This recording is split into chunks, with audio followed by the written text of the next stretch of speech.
Howdy, boys and girls. How y'all doing today? Mr. Willard here. And I have a question for you. Why do you think your mom and dad bring you to church? Yeah? It's to help you to be a better person, to have a better life and a happier life.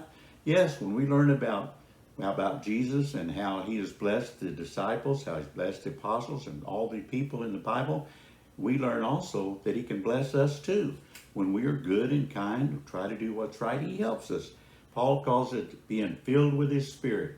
So we allow God's Spirit to come into us and guide us and lead us. He'll speak to us in our mind and help us to be good and make suggestions to us like, oh, look at there's someone who needs help. Why don't you go open the door for them?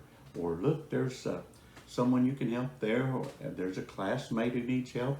He helps us to be good and to do good, yeah. And we have a richer, fuller, happier life.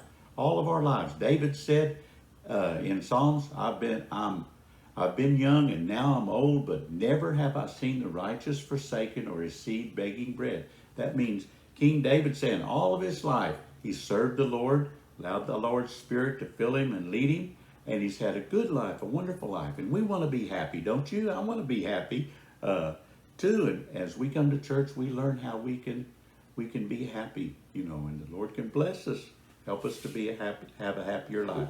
Now, I've got a friend here. This is Henry. Say, see, there's Henry.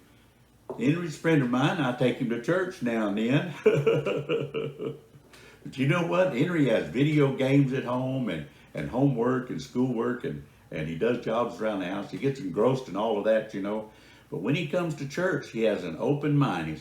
He clears his mind. He listens to the sermon and everything, and to the Bible stories, and learns how the Lord has blessed others, and I can bless him too. And so Henry is in the church service, and he's immersed in the service. Yeah, and down he goes all around, the blessings all around him. The Spirit's working. But when Henry leaves the service, look at that. He takes that with him. The Bible lessons, the Bible stories. He takes that with him. The Bible promises.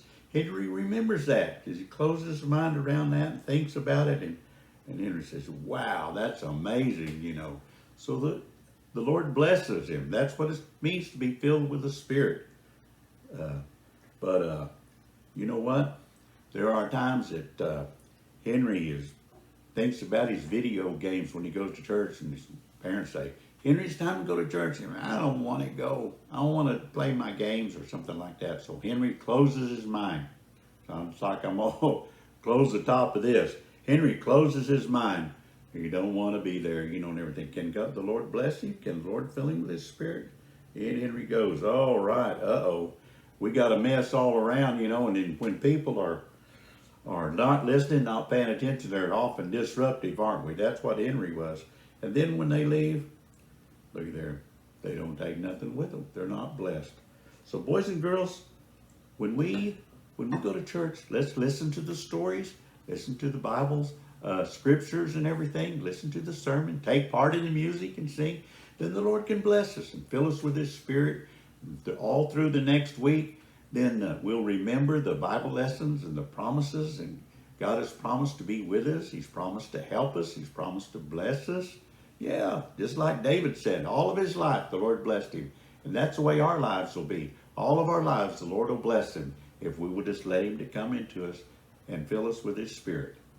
Till next time, boys and girls, y'all be good.